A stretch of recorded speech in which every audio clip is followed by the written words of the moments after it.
Pela fé cristã, a última ceia foi a última ocasião em que Jesus se reuniu com seus apóstolos para compartilhar o pão e o vinho antes de sua morte. O cálice que ele usou naquela noite foi motivo de veneração dos primeiros cristãos e de cobiça por parte de muita gente.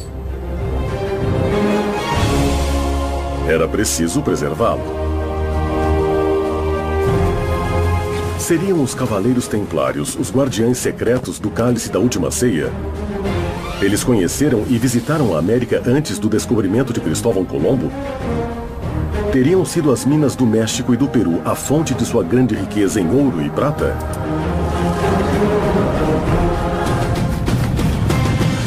Os Templários fugiram para a América e esconderam o cálice ou o Santo Graal na Patagônia? Os nazistas conheciam o segredo dos Templários e dos Jesuítas e exploraram a América do Sul em busca do Graal. O Graal ainda estaria na América? Quem o procura atualmente? Os Templários na América.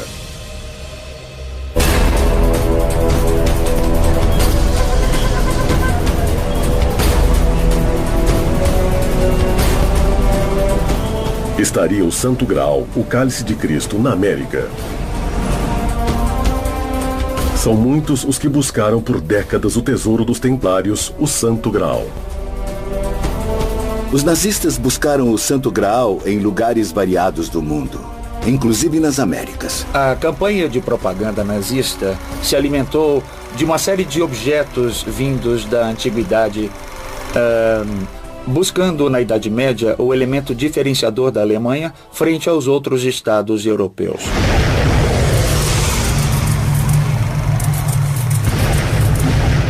Os nazistas, entre aspas, queriam aumentar o seu poder. Por isso queriam o Santo Graal e buscavam a lança de Longinos também. Uma coisa complementa a outra, já que um é símbolo masculino e o outro feminino. O Graal é um símbolo feminino. Queriam porque eram símbolos de poder ou porque achavam que poderiam lhes dar mais poder. Alguns afirmam que os nazistas estavam convencidos de que o Graal estava na América. Muitos vinculam Hitler à busca ao Santo Graal e alguns pesquisadores confirmam essa teoria. Mas existe uma investigação em particular que se concentra na busca ao cálice sagrado na América Latina.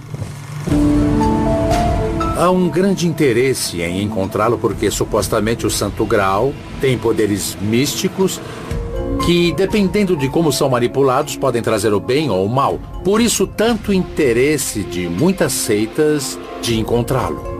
Existem muitos lugares onde dizem que o Graal está. Mas vários pesquisadores dão a América como o destino verdadeiro. Sabemos que Hitler e o nacional-socialismo tinham enviado pessoas ao mundo todo procurando a lança de Longinos e o Santo Graal. E isso os levou à América muito antes dos fins da década de 1930. Os nazistas seguiram os passos dos templários porque consideravam que o cálice sagrado era muito mais que um objeto antigo. Para eles, o Graal seria a chave para o nascimento de uma nova humanidade. Mas nem todos têm a mesma teoria sobre ele. A palavra Graal ficou famosa a partir do ano de 1190, quando um poeta e escritor francês fez uma obra de teatro e disse que ficavam num Graal as hóstias consagradas do cristianismo. Foi Robert Baron que relacionou precisamente o Graal ao cálice utilizado por Jesus Cristo na última ceia e que posteriormente José de Arimateia utilizou para recolher o sangue de Jesus Cristo no momento da crucificação. José de Arimateia, que era o dono físico do Graal, porque era dono da casa onde foi feita a última ceia, decide fugir. Ele é uma das pessoas mais próximas de Jesus e se encarrega, segundo a tradição evangélica, do sangue que sai do corpo e de lavá-lo, segundo o ritual judaico, e depositá-lo. Dizem desde então que José de Arimateia o levou oculta e secretamente para um lugar não especificado na Britânia da época.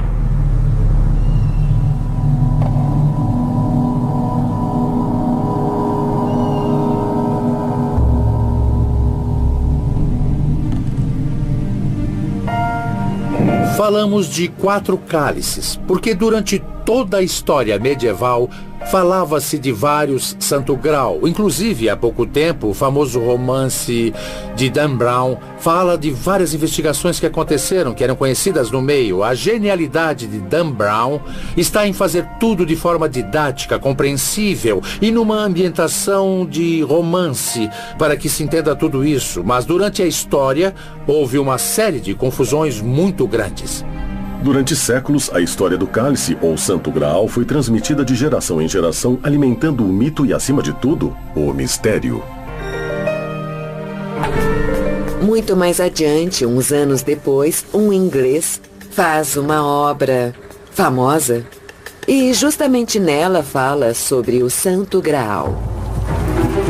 No relato José de Arimateia e a História do Graal, escrita por Boron, Jesus, já ressuscitado, aparece para José de Arimateia e entrega o Graal a ele para que ele leve à ilha de Britânia e construa lá a primeira igreja cristã em Glastonbury.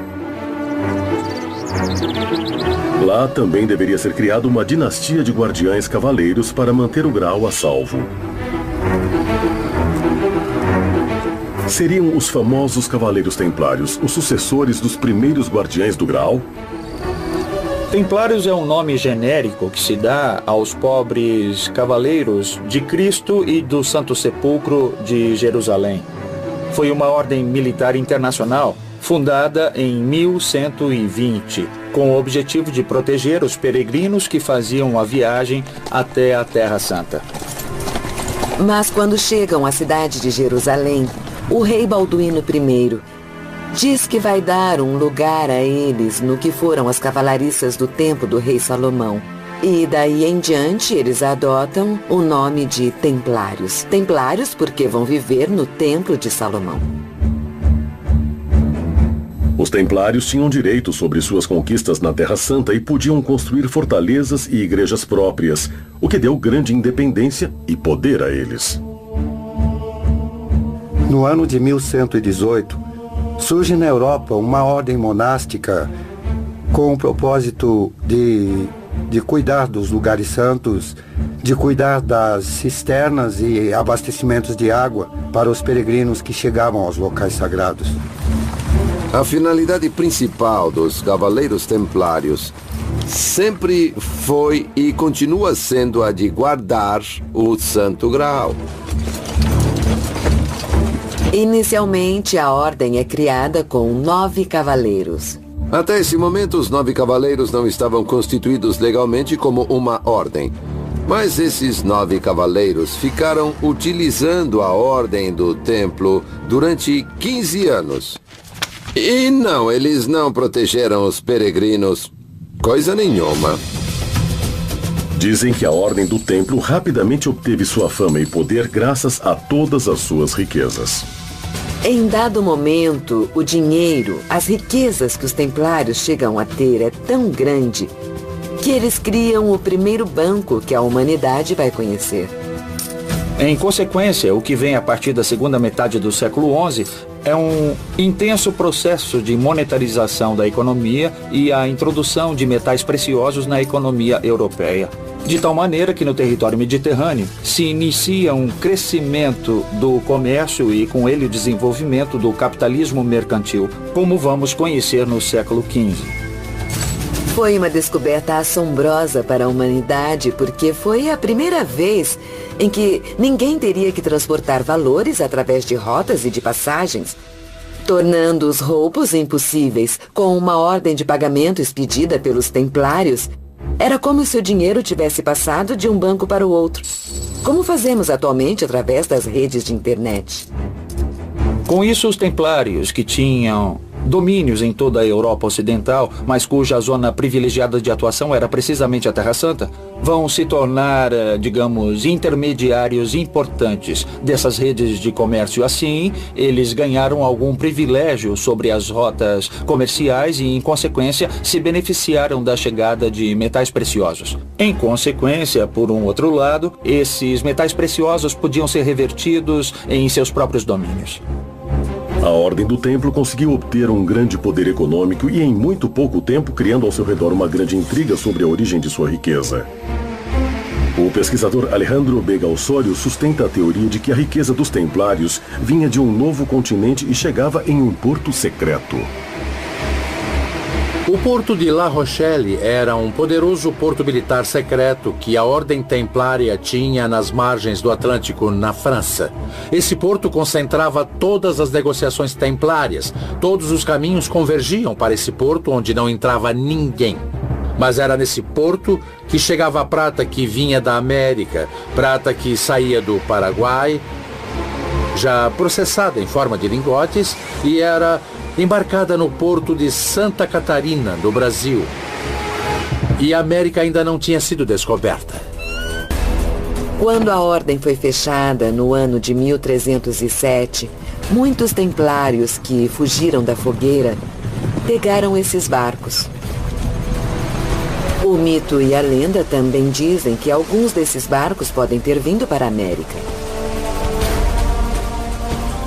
Se os templários transportaram prata da América, significa que eles podiam ter conhecimento do continente muito antes que Colombo descobrisse. Mas será que eles chegaram seguindo rotas de velhos conquistadores, como os vikings? Os vikings chegam à América entre os anos 982 e 986, liderados por Eric o Ruivo. Pouco tempo depois, no ano 1000, seu filho Leif Erikson chega às terras continentais e funda algumas colônias no que hoje é o Canadá e o norte dos Estados Unidos. Existem evidências de que os vikings visitaram a América fundando colônias no norte da América e fizeram incursões até o centro e o sul do continente. Segundo o pesquisador José Lídio Andraça, os vikings tiveram uma forte presença em todo o continente americano. Mas existem evidências sobre isso nos mapas europeus da época? Fala-se da existência de um mapa conhecido como Mapa de Vinland. É um mapa-mundi viking do século XIII, onde se pode ver uma massa de terra no Atlântico chamada de Vinland. E nos diz que ela foi visitada no século XI por exploradores. Esse mapa provaria que Vinland seria nada mais que a terra que conhecemos hoje como América. É importante perceber duas coisas nos vikings. Primeiro, que não eram conquistadores. Não chegam ao Peru, não chegam à América, não chegam a lugar algum como conquistadores, mas como migrantes e só. Alguns especialistas, como José Riquelme, têm a teoria de que os templários seguiram os passos dos vikings, usando suas rotas até o continente americano.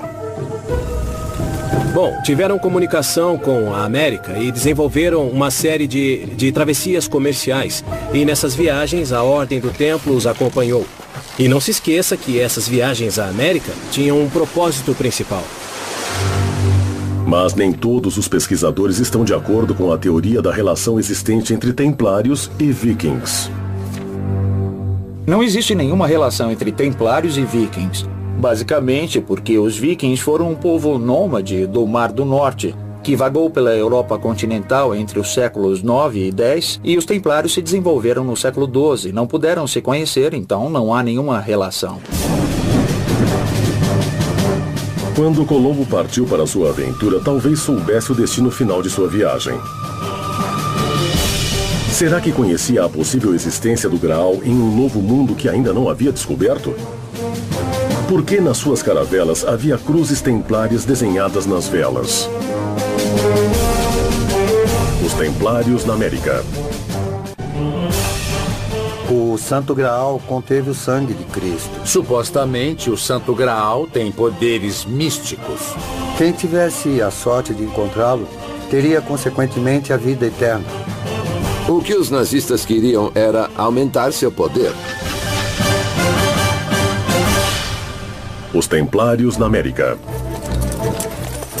Se os Templários conheciam o Novo Mundo muito antes da chegada de Colombo, obviamente ele não foi o primeiro conquistador.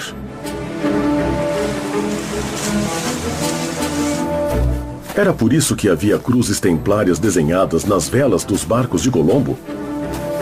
Ele esperava chegar a um reino templário? Cristóvão Colombo vai a Portugal, onde se casa com a filha do grande mestre dos Cavaleiros de Cristo de Portugal. E assim tem acesso à biblioteca do grande mestre. Nessa biblioteca estavam uns mapas. Alguns são conhecidos, certo? Onde aparece a América. Por isso, quando Colombo tem a ideia de descobrir a América, ele já sabia onde ia. Estava muito seguro de onde ia. De acordo com os documentos, parece que os chineses chegaram à América pelo Pacífico em meados do século XV, mas isso não teve maior significado. Portanto, da perspectiva histórica, o descobrimento da América, chamado assim, só corresponde a Colombo e ao ano de 1492, ainda que todos saibam que o primeiro que denominou essas terras como continente foi Américo Vespúcio. Cristóvão Colombo, em 1492, partiu do Porto de Palos, na Espanha, atravessando o Atlântico, até chegar a uma ilha chamada de Guanahani, nas Bahamas. Cristóvão Colombo entra para a história como descobridor da América, mas na verdade ele não descobriu a América, eles já mantinham rotas secretas, rotas comerciais. Ele diz que vai chegar a Cipango, vai chegar às Índias, que vai trazer ouro, prata, especiarias, etc. Mas sabia exatamente onde iria. Ele iria à América. Porque a América já era conhecida.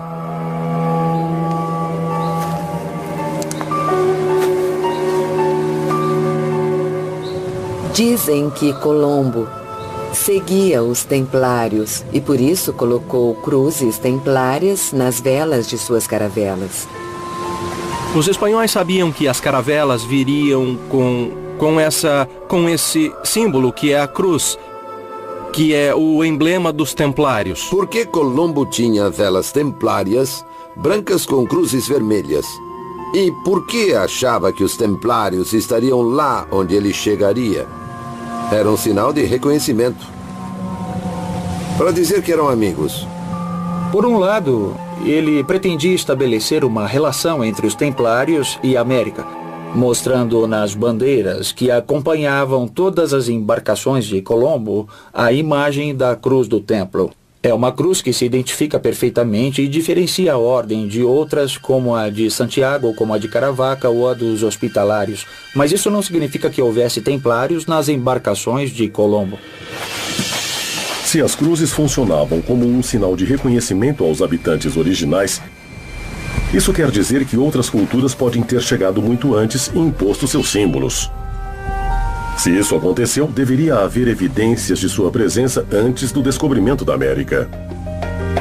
Em todas as comunidades indígenas existem referências a gente branca que ensinou, inclusive, o conceito do que é a cruz para os pré-hispânicos. Quando chegaram os espanhóis, eles não foram recebidos com surpresa. Eles os esperavam. Segundo os pesquisadores José Lídio Andraça e Alejandro Vega Osório, seguidores dessas teorias polêmicas, uma das coisas que mais assustaram os conquistadores espanhóis foi que os índios não estranharam ao ver os cavaleiros armados. Alguns foram encontrados na península de Yucatán, que contavam uma lenda que narrava que uns homens brancos chegaram em suas margens em grandes barcos. Mas quem eram esses homens brancos? Qual seria a sua origem? Vários estudos realizados por um grupo de pesquisadores indicam que os vikings chegaram ao continente americano vindos da Dinamarca no ano 900 d.C. Entre os que apoiam essa teoria estão os pesquisadores Fernando Martí e Alejandro Vega Osório, que afirmam que os vikings desembarcaram primeiro no Golfo do México e se dirigiram ao sul, por terra, para Tiwanaku. Ullmann chega por volta de 900. Ele chega no Peru, se estabelece lá, começa o Império de Tiwanaku, cuja casta-chefe, a família-chefe, são os vikings. Eles duram até o ano de 1250, quando são destruídos militarmente pelos araucanos. Antes dos templários, houve muitas correntes imigratórias na América que seguiram até o sul. Os templários puderam chegar porque existia um império viking dinamarquês em Tiwanaku.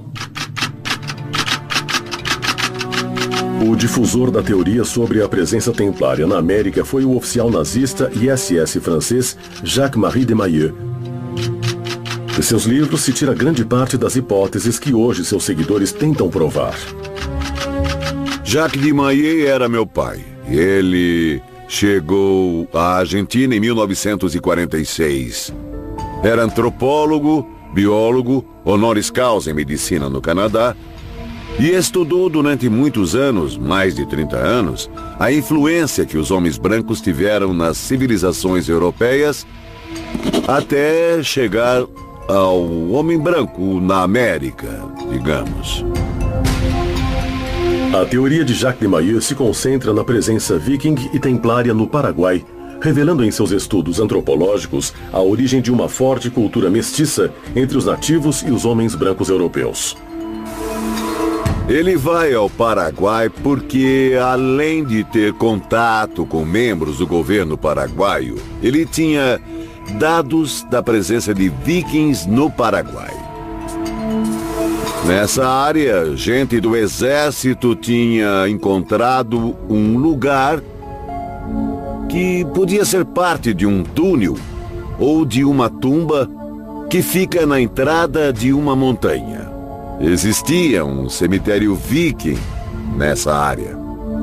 Sabemos de lendas, mitos que o professor Vicente Pistilli revelou bastante. Ele descreveu, ele escreveu, aliás, escreveu muito sobre eles. Ele lançou livros a respeito, falando da mitologia guarani, que é uma mitologia viking em muitos aspectos. Graças a Deus, tive a sorte de participar de uma das primeiras expedições, onde se estudou o índice cefálico, o índice colorimétrico. Essa presença nórdica é refletida no seu próprio gene. Esses nativos são diferentes do resto, são barbudos, característica própria dos nórdicos, têm aspectos ou características nas mãos, na coroa da cabeça que os deixa diferentes, bem diferentes dos malásios e polinésios. Inclusive, muitas vezes, se vamos pelo interior do país, nós encontramos com nativos loiros e barbudos que nós olhamos e dizemos, mas peraí, esse aí é um viking de tamanho pequeno, com certeza. Se considerarmos a presença viking na América e temos pistas dos templários na Europa sobre a existência de americanos, talvez tivessem que existir então vestígios templários na América.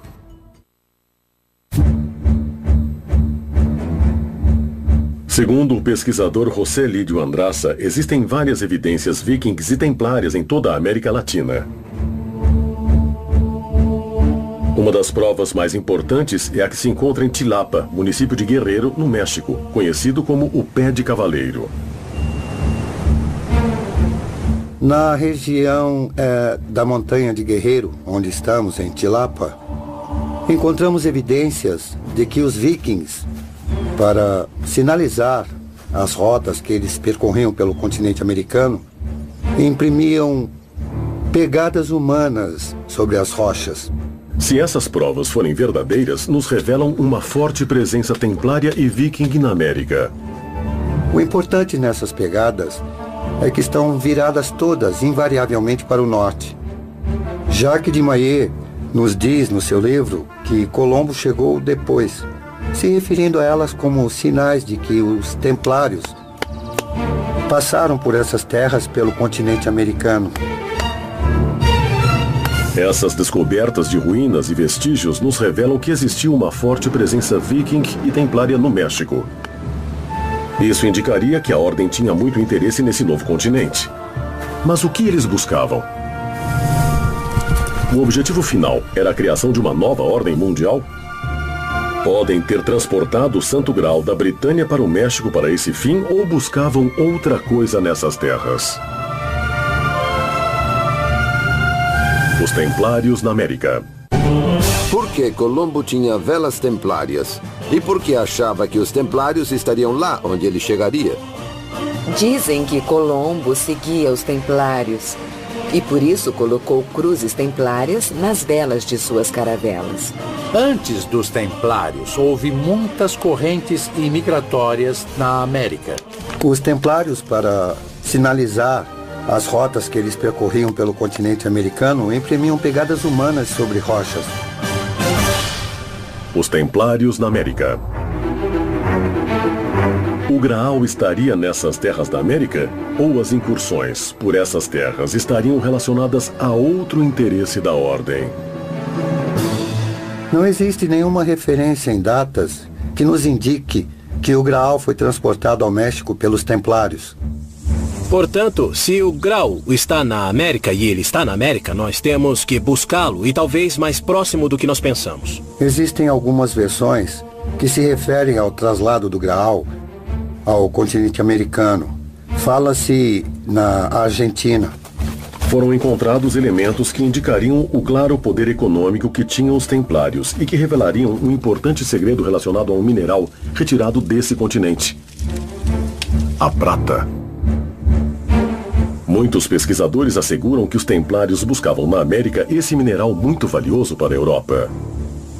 A exploração do ouro é coisa de muito tempo, e isso não foi só um resultado da presença viking e templária, que já era conhecida. O mistério está em de onde tiravam a prata, de onde extraíam a prata, que era cunhada e circulava na Europa. A Ordem do Templo na América cunhava a prata e usava esses caminhos. O Peabiru, que era o caminho que os vikings utilizavam para poder transportar a prata e o ouro das minas da Bolívia até o Atlântico. Segundo as investigações do antropólogo Vicente Pistilli, a Rota da Prata nascia nas minas da Bolívia, descia até o sul dos rios, chegando ao Paraná e ao Rio de la Plata, para atravessar o Atlântico até um porto estratégico na costa norte da França chamado La Rochelle. Os templários participaram de todo o processo de desenvolvimento do capitalismo. Desde o século IX, a Europa assiste a um crescimento econômico impulsionado por um aumento demográfico e por um crescimento na produção de cereais. A partir dos templários, podemos dizer que se cria o banco no mundo, os primeiros bancos que vão existir no mundo. E por que isso? Porque a partir de um concílio ecumênico, eles vão ter poder de aceitar dinheiro. A prata era um meio adequado à transação. Por isso se diz que os templários buscavam a prata. Segundo conta o pesquisador Pistilli, os incas do Equador imprimiam prata em moedas com apenas uma face. Eles adquiriram esse conhecimento na Europa. Os caminhos eram muito perigosos nessa época e os templários tinham guardas em cada 24 horas de caminhada. A prata era um mineral muito escasso. Nem na África, nem em toda a terra conhecida naqueles tempos, existia a quantidade suficiente para que os templários manejassem suas transações econômicas. Você não tinha dinheiro, não era em espécie. A espécie era depositada no lugar de saída, se davam aos templários e eles te davam uma letra de câmbio. Uma das descobertas mais importantes sobre o manejo da prata e o adiantado sistema financeiro dos templários foi feita pelo pesquisador da SS, Jacques-Marie de Maillet. Entre as descobertas feitas pelo meu pai no Paraguai, e que para ele é de muita importância, porque encerra toda a pesquisa que tinha feito sobre a viagem dos templários à América antes de Colombo, foi quando ele encontrou uma fundição de prata.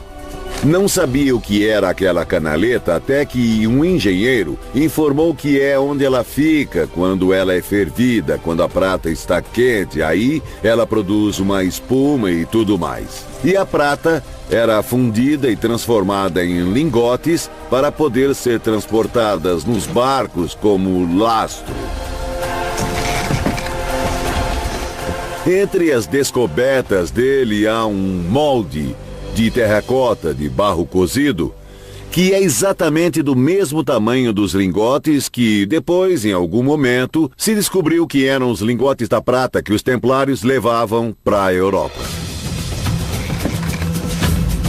Construíram várias catedrais em todo o continente. Seu poder econômico superava o do Papa. Os templários, como eram grandes construtores e tinham uma grande experiência, chegavam trazendo seus construtores. Traziam pedreiros, maçons. Na realidade, a tradução de maçom é pedreiro. Traziam porque pertenciam também à Ordem Templária, e esses construtores que na Europa tinham construído todas as imensas catedrais. Os recursos saíram de algum lugar. E esse era o grande segredo, que foi guardado, naquele tempo, a rota comercial de toda a prata. Tinham permissão para emprestar a juros altos que chegavam até a 50% ao ano. Tudo isso junto com as vendas que exploravam os campesinos. Mas todos os negócios distribuídos pela Europa gerou uma fortuna altíssima. Isso fez com que reis se endividassem e gerou muitos inimigos, entre eles o rei da França.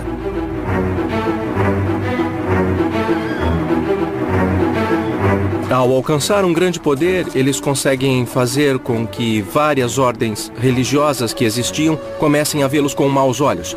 Também o poder político na França, nessa época, começa a rivalizar com eles, por terem criado uma espécie de Estado dentro do Estado.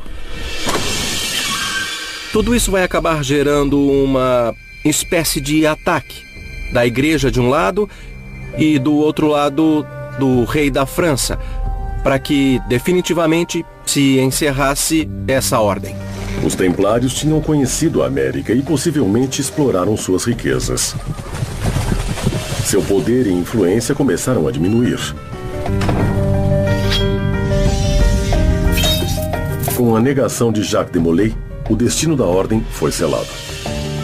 O rei Filipe IV da França deseja que todo esse ouro, toda essa riqueza e todo o poder do banco comandado pelos templários seja exclusivamente francês. Fez um pacto com o Papa que ele mesmo sustentava e de uma hora para outra houve a Noite Triste. A sexta-feira, 13 de outubro de 1307, quando os templários foram aprisionados. Num dia determinado, no mesmo dia, na mesma hora, foram tomados todos os castelos templários da Europa, as abadias templárias da Europa, os fortes templários da Europa e, no mesmo ato de assalto, prenderam o mestre da ordem templária, o famoso Jacques de Molay, e 49 veneráveis mestres.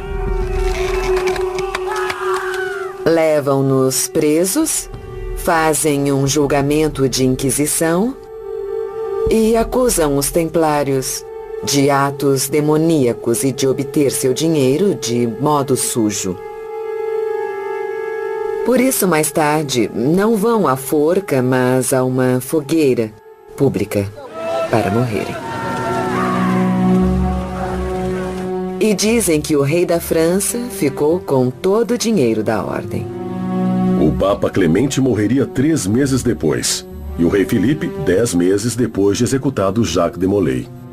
A monarquia francesa, encabeçada por Filipe o Belo, expropriou os bens dos templários e, na verdade, teve uma terrível surpresa. É que as arcas da Ordem do Templo estavam vazias ou, de qualquer forma, as quantidades eram poucas. Isso não significa que o tesouro tenha desaparecido ou tenha sido transportado magicamente à Antártida, ao Paraguai ou ao México. Apenas não havia dinheiro nas arcas públicas.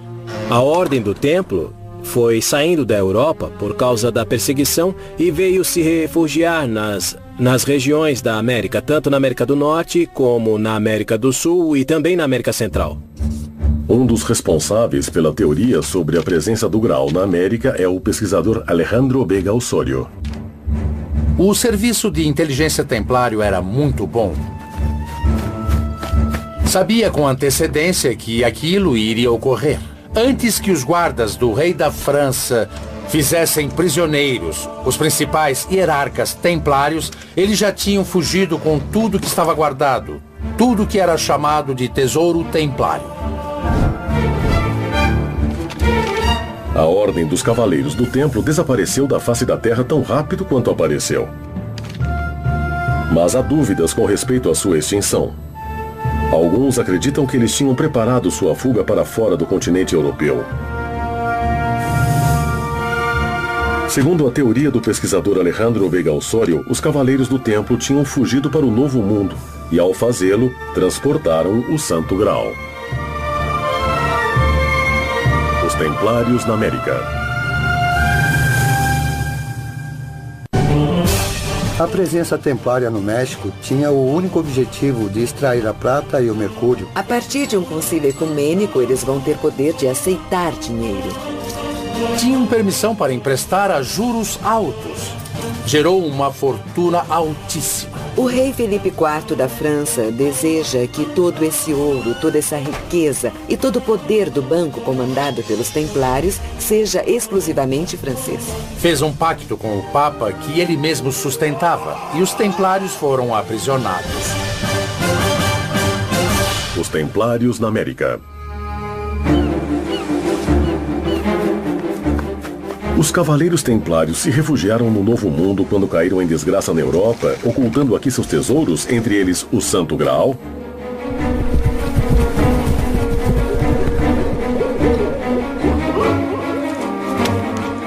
dados os objetivos da ordem e a rápida propagação no continente, alguns pesquisadores como Sérgio Roa especulam sobre a teoria de que os jesuítas poderiam ser os herdeiros dos cavaleiros da Ordem do Templo. A relação entre jesuítas e templários pode ser vista em alguns pontos diferentes. Por um lado, se tratam de ordens que, sendo reconhecidas pela Igreja, têm uma série de atribuições especiais. Sabe-se perfeitamente das grandes quantidades de terrenos, de imóveis e de riquezas que conseguiram em muito pouco tempo, tanto os templários como os jesuítas, na América principalmente. Santiago do Chile, Chile. A Companhia de Jesus foi oficialmente fundada, autorizada pela Igreja Católica no ano de 1540, apesar de que 7 anos antes Inácio de Loyola já tinha imaginado.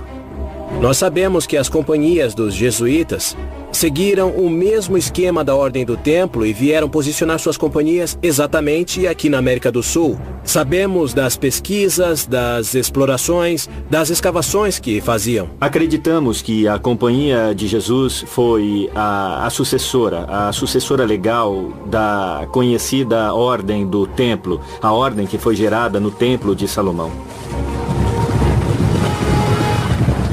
A Ordem dos Jesuítas se propagou rapidamente por todo o continente americano, localizando-se de norte a sul, como fizeram os Templários. Os jesuítas são uma ordem cristã, religiosa, católica, muito importante. E talvez uma das mais fortes que tem a Igreja Católica. Forte em todo sentido. Forte em sentido espiritual, em sentido intelectual, no sentido de sua formação. É lógico, então, que o Santo Graal interessasse a eles. Era um interesse em Deus, um interesse no Espírito Santo. Os jesuítas se constituíam como uma ordem e diziam eles que onde estivesse um jesuíta estava toda a companhia. De tal maneira que a educação se tornou a arma mais poderosa que a ordem poderia ter. Mas não tem nada a ver com os templários. Existe um livro que vincula a América aos Templários e à Ordem Jesuíta chamado Typus Mundi, editado em 1627.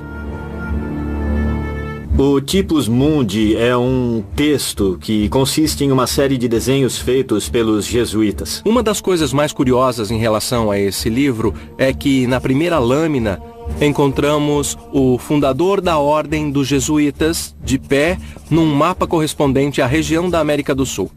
É um livro curioso de alquimia do século XVIII, que contém uma série de lâminas que vão explicando os pecados.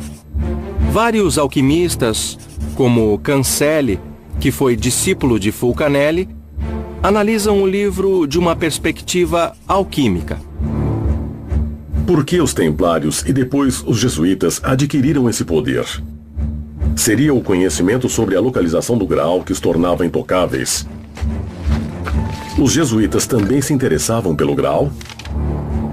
Nessa busca, os jesuítas chegaram ao sul da Argentina e sul do Chile através da busca das míticas cidades dos Césares.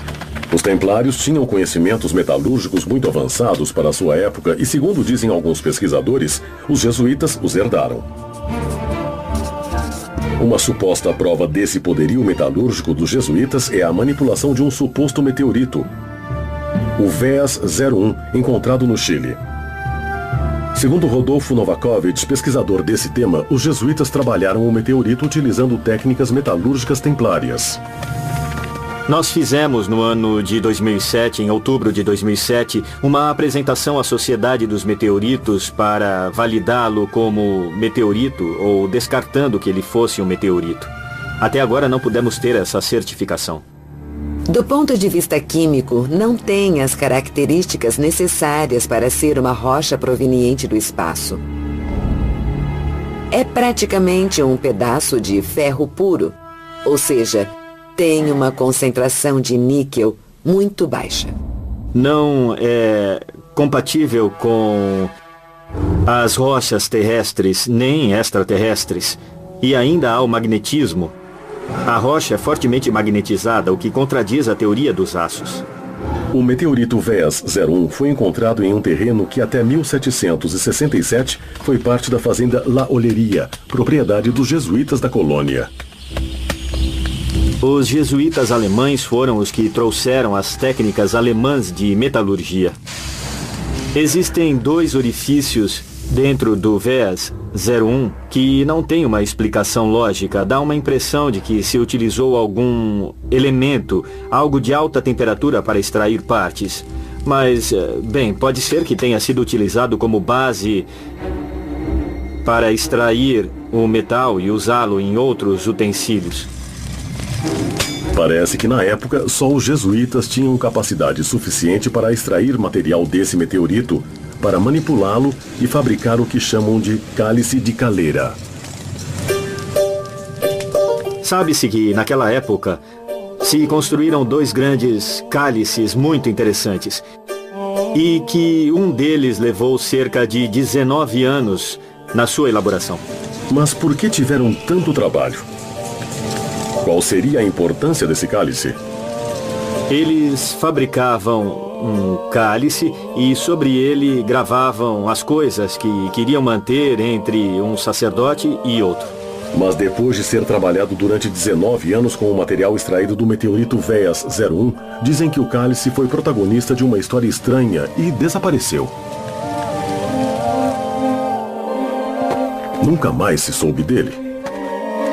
Como e por que desapareceu? Alguém poderia estar interessado em conhecer o segredo gravado na superfície oculta?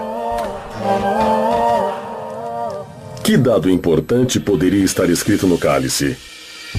O Santo Graal estaria na localização das cidades dos Césares? Cidade dos Césares, Golfo de São Matias. Existe uma estranha teoria baseada em alguns mitos e lendas que fala sobre a existência de uma cidade mágica em outra dimensão, onde os templários tinham encontrado refúgio.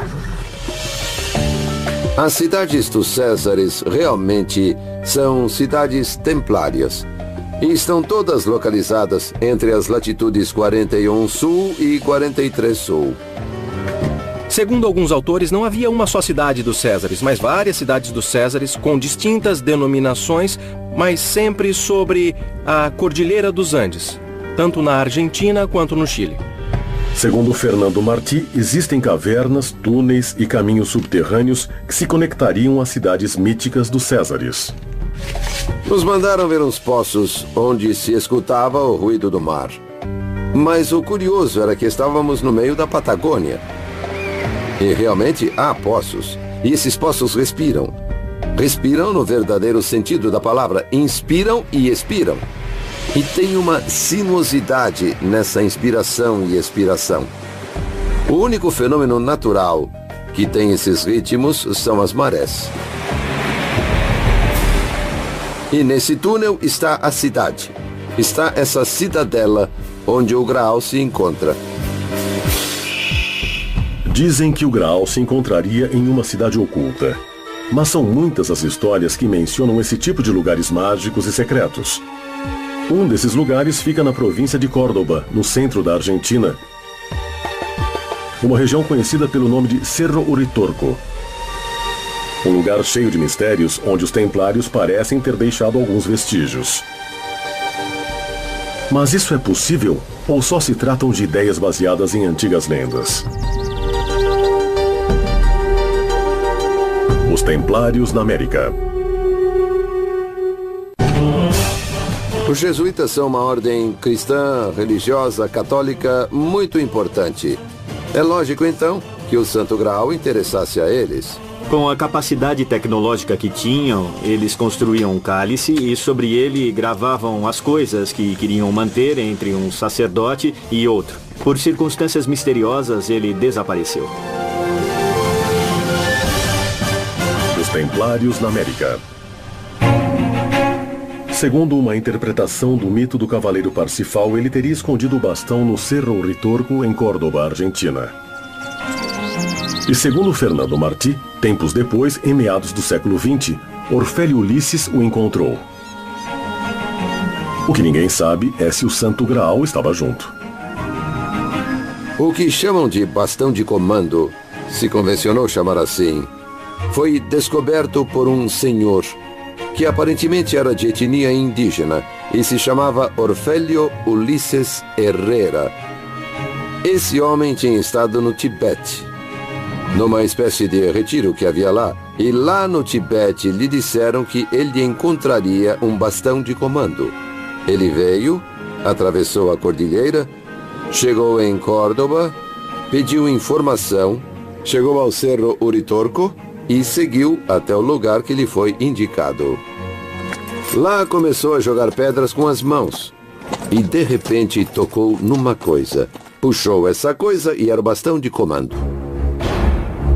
O professor Guillermo Alfredo Terrera, na época era o professor titular de antropologia da Universidade Nacional de Córdoba e era um especialista, pode-se dizer, nos cometingones. Era um especialista nos cometingones e também em Uritorco. E foi ele, na verdade, quem nos iniciou nesse tema e nos aconselhou, ele já estava um pouco velhinho, e nos aconselhou a irmos até o sul buscar o Graal. O mito no qual se baseiam alguns pesquisadores diz que o bastão de comando que Parsifal trouxe seria para eles uma prova inequívoca da existência do Graal na zona do Cerro Uritorco, na província de Córdoba, na região central da Argentina. Os nazistas buscavam algo além do Graal. Dentro dessa ideia, dentro desse desejo de ir conseguindo esse tipo de peças míticas, Hitler queria o bastão de comando porque ele acreditava nessa hipótese de que ele daria poder a quem o possuísse.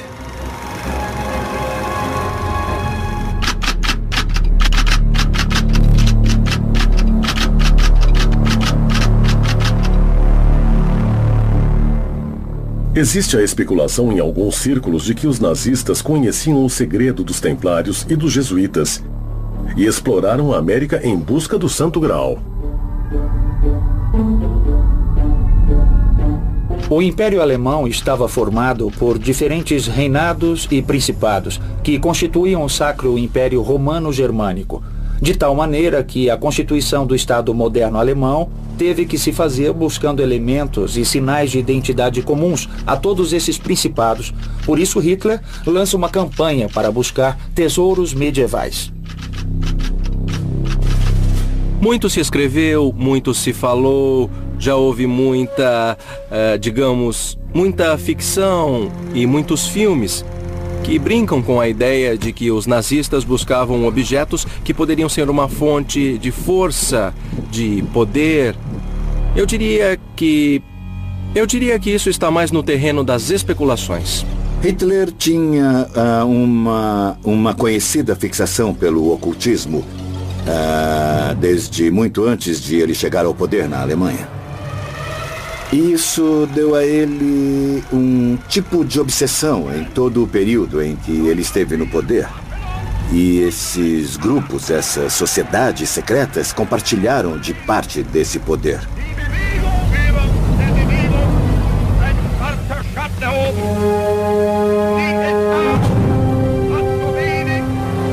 De Dentro desse perfil esotérico e ocultista que tinham os nazistas, particularmente Hitler, o Santo Graal era uma peça que não podia faltar, digamos, em sua coleção de objetos míticos.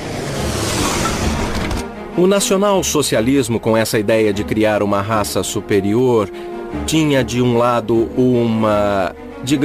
uma face que não era ligada ao divino, e sim a uma questão muito terrena e muito criminosa, que era o que eles chamavam de programa de limpeza racial.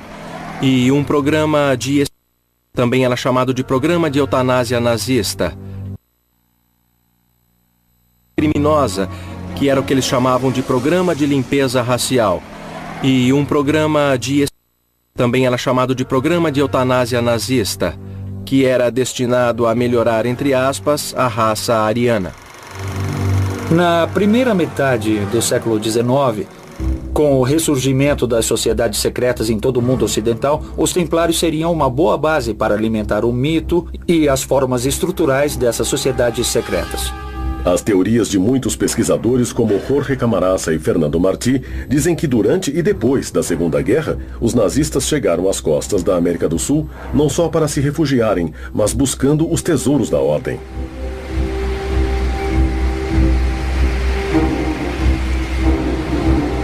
Depois da Segunda Guerra, há um tipo de êxodo de criminosos de guerra e de nazistas em geral, mesmo os que não foram criminosos de guerra, principalmente para a América Latina.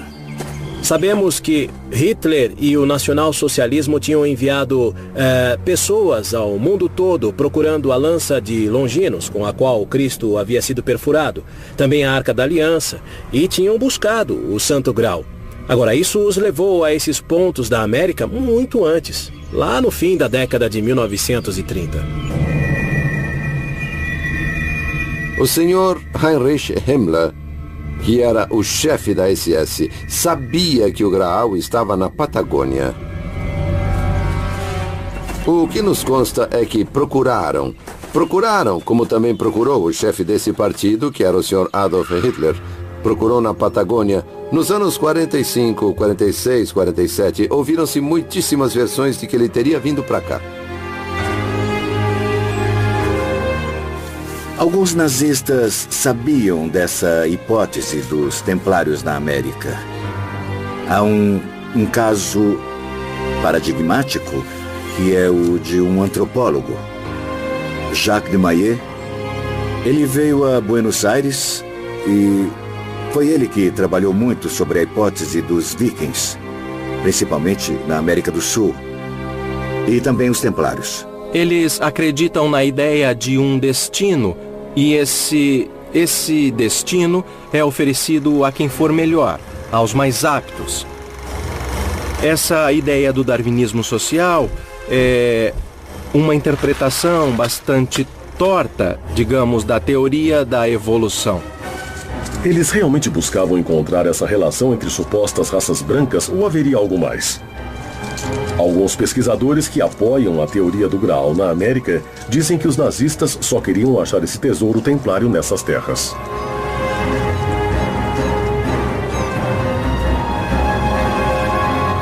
Os Templários na América.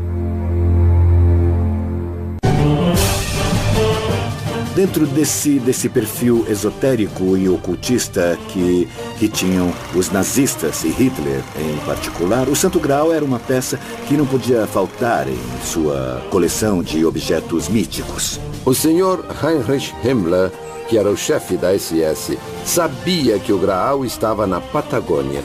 O que nos consta é que procuraram. Ele queria o bastão de comando porque ele acreditava nessa hipótese de que ele daria poder a quem o possuísse. A história é essa.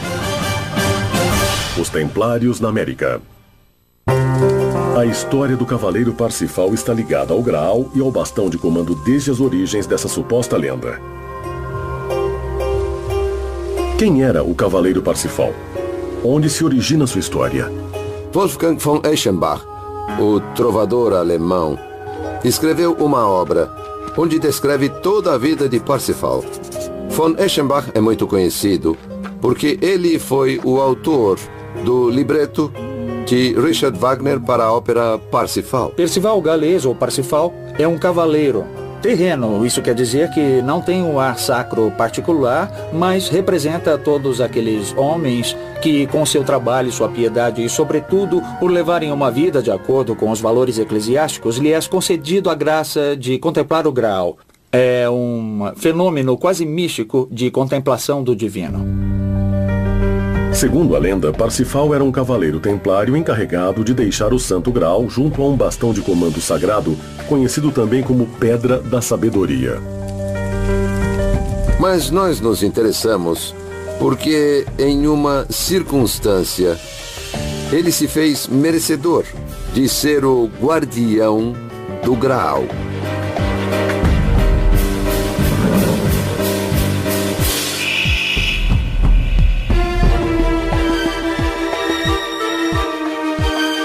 Não sabemos se Parsifal é uma pessoa, ou se são várias pessoas que têm o mesmo nome, ou se é um cargo que designa o encarregado do Graal, porque o encontramos no ano 700 e vamos encontrá-lo no ano 1300 também. Então, 600 anos não é todo mundo que vive. Segundo pesquisadores, Parsifal chegou a uma terra estranha e buscou o local para depositar sua preciosa carga: o Santo Graal e a Cruz dos Templários.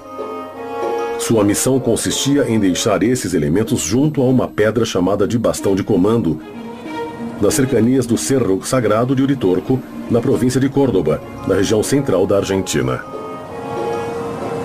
O Cerro Uritorco é uma área que tem anomalias magnéticas muito importantes. As bússolas dão voltas em falso no local e ele é conhecido desde tempos remotos como um centro religioso. Neste lugar teria sido depositado o Lapis Exilis, e dele se origina a história de Orfélio Ulisses e de Guilhermo Terreira, seu discípulo, que recebe esse bastão de comando. O bastão de comando que o mundo todo quis e ninguém conseguiu. E está nas mãos de uma família que é a família Terreira. Fora a obra do cavaleiro templário Parsifal, existe um antigo poema do Grande Livro do Graal, no qual esse cavaleiro também é protagonista e que narra sua chegada à costa de um novo continente. Existe um poema, além do de Reichenbach, que é o Grande Livro do Graal, ou Perlesbaus, que é outra forma de se pronunciar Parsifal. Nesse poema, o protagonista Percival pergunta ao navegante do barco que o está levando com o Santo Graal onde eles estão. O navegante diz: não sei, não conheço as estrelas. Eles mudam de hemisfério. E o barco encalha. O barco enche de água, dá uma parada, ancora, e na manhã seguinte está sem água. E aos pés do castelo, diz o poema, onde isso pode acontecer? Onde se pode ter uma maré tão forte que um barco chega navegando, ancora num porto e na manhã seguinte está sem água, na Patagônia, Argentina? É o único lugar onde há uma oscilação de marés tão grande, de até 9 ou 10 metros. Da noite para o dia, a costa fica sem água. A qual país Eixembá se referia como Argento? Se referiria realmente à República Argentina, um país que ficava num continente que no século XII, quando escreveu esse poema, ninguém havia descoberto?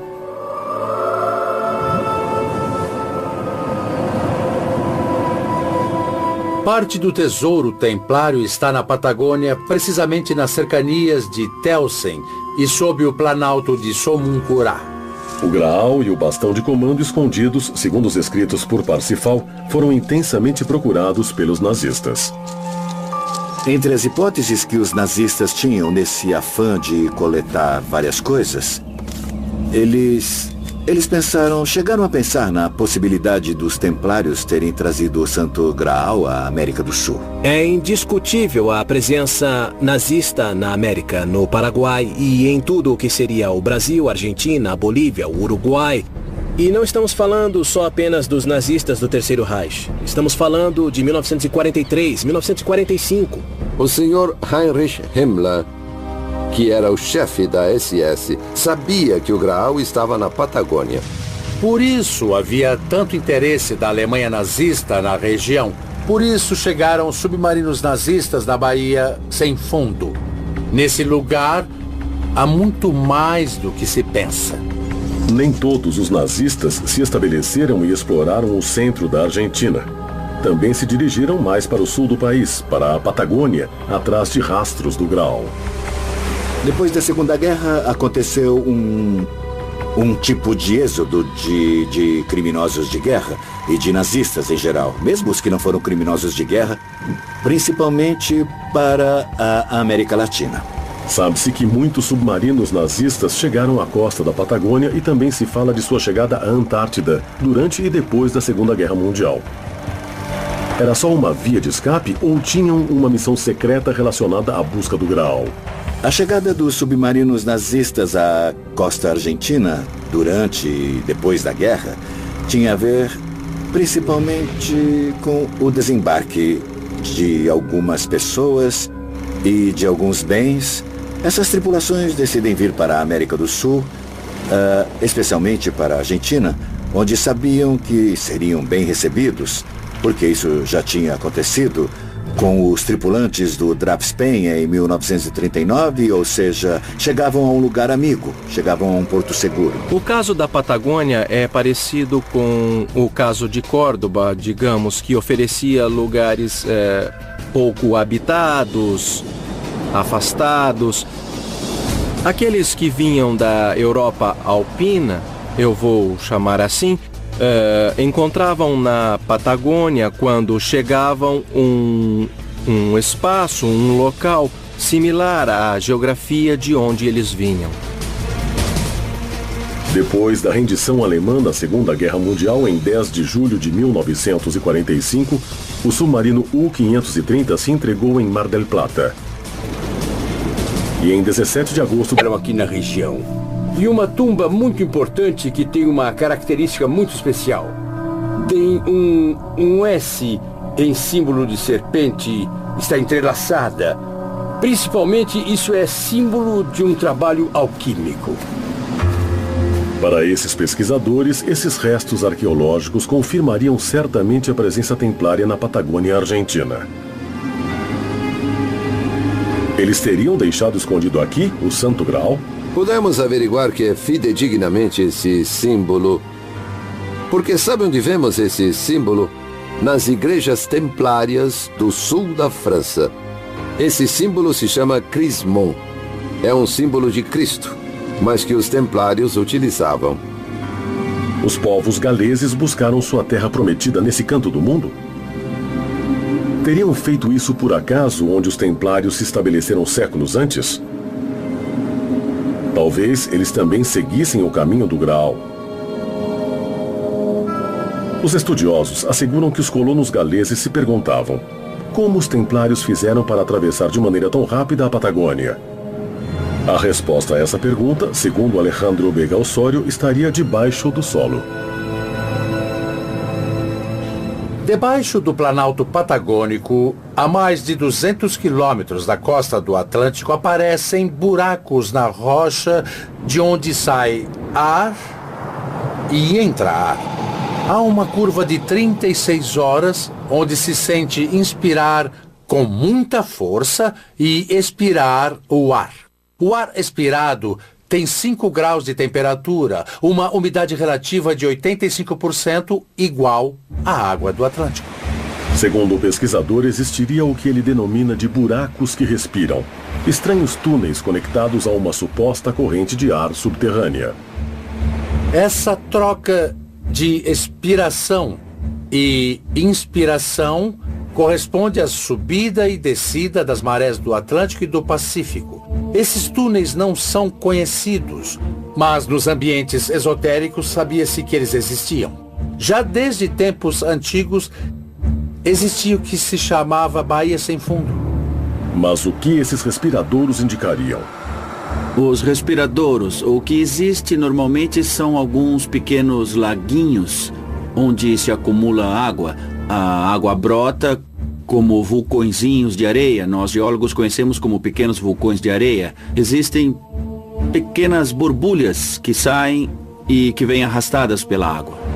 Para alguns pesquisadores, isso indicaria a existência de um imenso rio subterrâneo debaixo do Planalto Patagônico que conectaria com os supostos locais templários.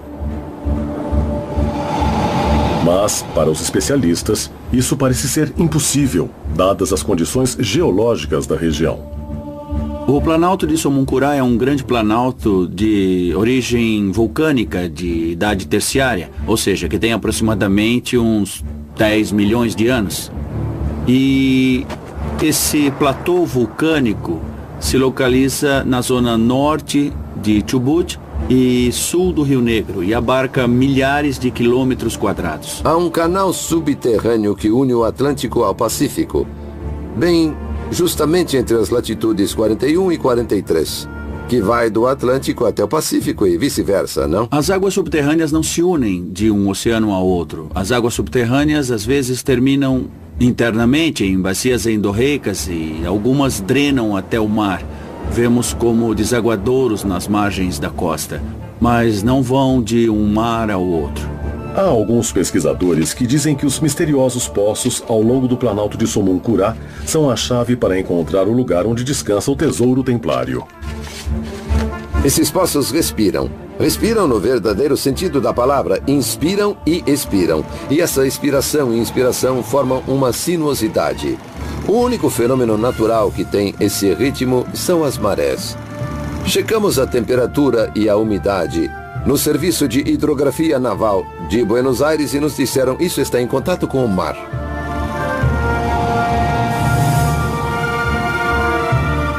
Segundo os pesquisadores, existe uma estranha teoria que diz que os nazistas chegaram ao continente sul-americano entrando com seus submarinos pelos rios subterrâneos. Existe água subterrânea, que é diferente. O curso da água subterrânea é muito comum, mas existe um grande mito que diz respeito aos rios subterrâneos. São rios subterrâneos que normalmente vemos na televisão, como vemos, por exemplo, nos filmes de ficção científica, onde mostram, ou até os livros de Júlio Verne, que falam de mundos subterrâneos. Na Patagônia e em diferentes partes do mundo, esses rios, como aparecem em nossa imaginação popular, não existem. Os pesquisadores Martí e Osório confirmam a existência de um esconderijo secreto onde estaria o maior tesouro templário, o Santo Graal.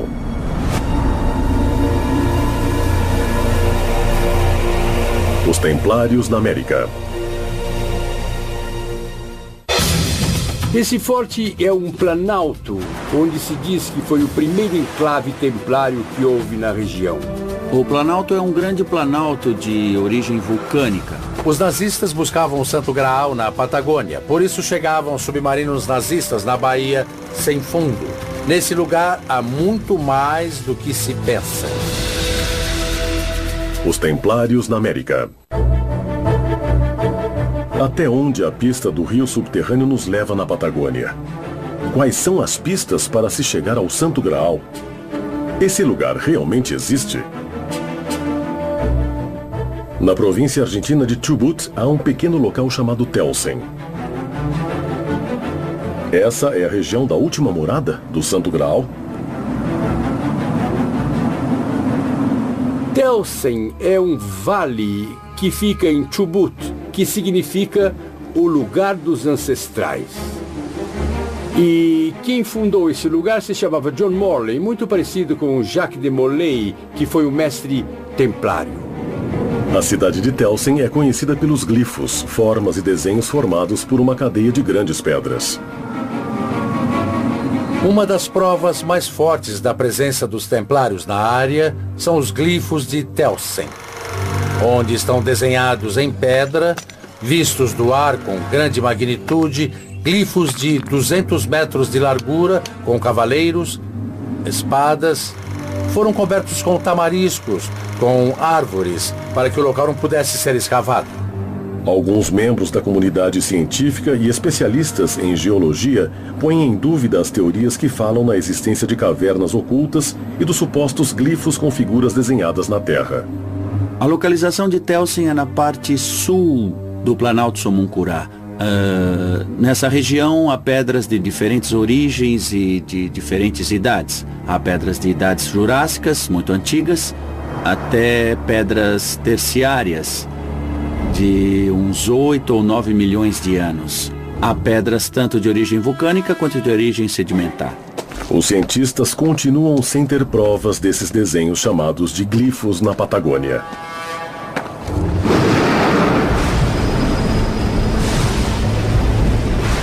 Existem provas de vikings e de templários na Patagônia, principalmente em umas pedras encontradas em escavações feitas ao lado do rio Chubut, perto de Trelew, onde há runas vikings, principalmente a runa de Balala, que é runa absoluta dos vikings. Está em todas as pedras. Essa runa se encontra implícita em todas as pedras encontradas. Telsen é reconhecida por muitos pesquisadores como o destino final do tesouro da Ordem Templária, onde também se diz que se encontram as cidades dos Césares e até onde os rios subterrâneos chegam. Cidade dos Césares, Golfo de São Matias. Chamam cidades dos Césares porque há duas teorias. Uma diz que quem a descobriu foi um dos conquistadores que chegou à Patagônia e se chamava César. Então ficou como cidades dos Césares. Outra diz que a beleza dessa cidade é tamanha, e tamanha a riqueza e o tesouro desse lugar, que o atribuem ao Império Romano, a César. Eu não sei de cidades ocultas ou sepultadas por algum acidente geológico ou algum evento de alguma natureza. O que há é algo muito comum e os arqueólogos da Patagônia trabalham muito com vestígios, cavernas ou beirais de povos originais. As cidades dos Césares estão na Patagônia. Tem conexão com o Planalto e o Forte, as margens do Atlântico e com a região de Telsen. O que é a região de Telsen? Era uma estrada por onde passava a quarta rota da Prata, que conectava diretamente à Serra do Vulcão, na província de Buenos Aires. Essas rotas eram protegidas por tribos afins que eram de brancos, todos brancos. Alguns falam na hipótese que revela a existência de uma cidade oculta em uma quarta dimensão, na qual se chega atravessando um portal energético localizado na região de Telsen. Uma teoria fantástica controversa, que muitos cientistas veem como improvável. Há muitos que dizem que é uma cidade errante, que fica entre as duas dimensões, entre a terceira dimensão e a quarta dimensão. E às vezes desaparece da terceira, por isso é muito difícil encontrá-la. É uma lenda como a de Eldorado, na região da América Central. A lenda sobre essas cidades dos Césares está ligada à região de Telsen, mas por que ninguém pode explicar sua localização? Existe um grande silêncio entre os habitantes da localidade de Telsen que se negam a dar testemunho sobre o tema. O Graal e a Cidade Oculta parecem ser um segredo bem guardado pelos habitantes locais. Um mito difícil de se comprovar, um mistério que ainda continua sem resposta. É muito evidente que os habitantes de Telsen se negam a falar sobre o Santo Graal e sobre todas as coisas que se encontram em Telsen, porque temem um pouco por sua pequena população, seu pequeno lugar. Não querem se sentir invadidos pelo turismo, por situações um pouco agressivas, numa região tão pacífica como é a população de Telsen. Os indícios encontrados levam os pesquisadores do Graal a uma região, a formação rochosa de Telsen. Segundo os pesquisadores Fernando Martí e Alejandro Begossório, se trataria de uma porta finamente talhada que claramente parece ser uma porta selada, obstruindo a entrada para um túnel. Essa seria a misteriosa Porta de Telsen? A Porta de Telsen é o que nós chamamos de Porta de Pedra. Não existem provas tangíveis, apenas teorias baseadas em mitos e lendas sobre a suposta porta onde se esconderia o Santo Graal. Dizem que o Santo Graal está na porta de Telsen. Seria importante cruzar essa porta para ver se o encontramos. Apesar de todos indicarem a região como tal, ninguém pôde chegar ao lugar exato onde ela fica. Há poucas pessoas que dizem ter visto essa estranha porta de pedra. Também se fala da existência de um único documento em película ou filme que revelaria a imagem da misteriosa porta de Telsen.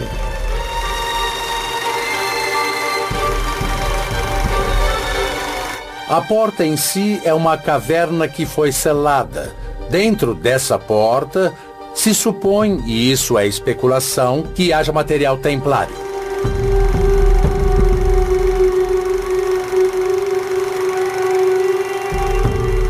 Normalmente onde há uma caverna, há mais de uma, e elas podem estar alinhadas. São cavernas que se originam normalmente em rochas carbonáticas, rochas que podem degradar. Também existem cavernas formadas por rochas vulcânicas, a lava que baixa, esfria e deixa cavidades. Às vezes pode haver mais de uma caverna alinhada. Aparentemente, é uma porta de rocha ou de pedra, mas que está fechada, que está num maciço montanhoso, um maciço de pedra montanhosa. E que dá toda a sensação de ser uma porta que está fechada por dentro. Acredita-se que atrás da porta de Telsen está o Santo Graal. O Santo Graal parece ter o poder de se esconder para não ser revelado. Ninguém pode dizer com exatidão o lugar onde fica a porta. Pode-se observar a menção de uma porta na região de Telsen. As imagens que eu vi não me indicam que exista uma porta. Me parece mais exatamente uma formação de uma rocha vulcânica, muito similar a uma porta, mas que só tem o aspecto de porta. Estamos falando sempre de rochas vulcânicas. As imagens nesse filme são supostamente as únicas provas atuais da existência da porta de Telsen, o lar do Santo Graal. Seriam essas provas um claro indício de que o Santo Graal estaria em Telsen, na Patagônia Argentina? É realmente possível que a porta de Telsen seja sua última morada? Supostamente, a história diz que os templários continuam existindo, não mais vestidos com túnicas brancas, obviamente, porque tudo se renova e desde que veio da Europa, enfim, todas as lendas vão se distorcendo cada vez mais.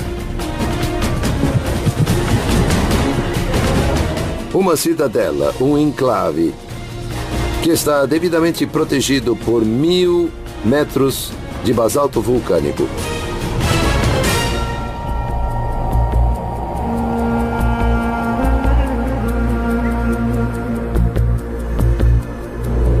A Patagônia Argentina esconde um último segredo sobre o Graal, um enigma que espera ser revelado. Existem templários em toda a América Latina também, como na Europa. Aqui temos na Argentina a Ordem dos Cavaleiros Templários, com sua sede principal em Buenos Aires. E na Patagônia temos a Preceptoria, pela qual eu sou o responsável. E há templários também no Peru, no Chile, no Paraguai, no Brasil. Formamos a União Templária Latino-Americana, onde se associam todas as ordens de origem templária. Atualmente, não existem templários verdadeiros. A ordem foi desfeita em 1212 pelo Papa Clemente V, de tal maneira que todos os grupos posteriormente que se intitulam templários não têm absolutamente nada a ver com a ordem original, apesar de retomarem a simbologia, os valores, os rituais próprios dos templários. Na Europa existem ordens templárias, vestígios da ordem monástica que estamos falando, que existem com outras características. Eles inclusive buscaram e resgataram muitos conhecimentos transcendentes que permitiram o maior conhecimento dessa ordem.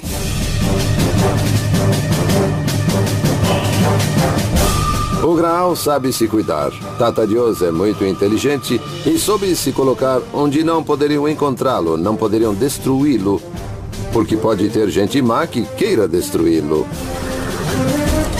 Todas as pistas recolhidas pelos pesquisadores apontam para o continente americano como suposto destino do Graal. Duvido muito que o Graal tenha sido transportado à América, apesar de existirem referências que nos indicam que o Graal foi levado para a Argentina. Acredita-se que o Graal chegou à Patagônia junto com todas as relíquias que saíram do porto de La Rochelle. Pessoalmente, eu não acredito nesse tipo de lendas. Temos que ser respeitosos com a tradição e acredito que seja muito importante resgatar a cultura dos povos.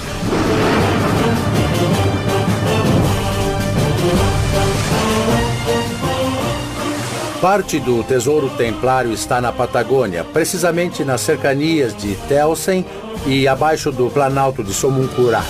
Pesquisadores de todo o mundo continuam encontrando pistas do Graal e todas apontam o continente americano como seu destino.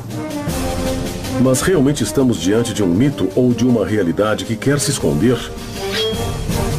Enquanto isso, na cidade de Telsen, o segredo templário parece estar muito bem escondido. A primeira coisa a determinar é se o Santo Graal existe. Se por um acaso ele existir, se ele existir verdadeiramente, não se sabe onde é que ele está, porque nunca o encontraram. Apesar de que teve muita gente que o buscou durante muito tempo. Em último caso, o cálice que pode ter servido Jesus na última ceia se perdeu pela história e hoje em dia há 3 ou 4 santuários na Europa que reivindicam para si a posse do autêntico Graal. Se há 4, significa que nenhum é verdadeiro. 3 dias antes da ordem ser capturada, saíram com todos os tesouros dos templários. E entre esse tesouro estaria o Santo Graal, a Arca da Aliança e a lança de Longinos. O Graal não pode ter chegado a nenhum lugar porque é uma figura literária, portanto, não existiu. E em todo caso, o cálice que foi usado na última ceia pode ter sido perdido ao longo da história.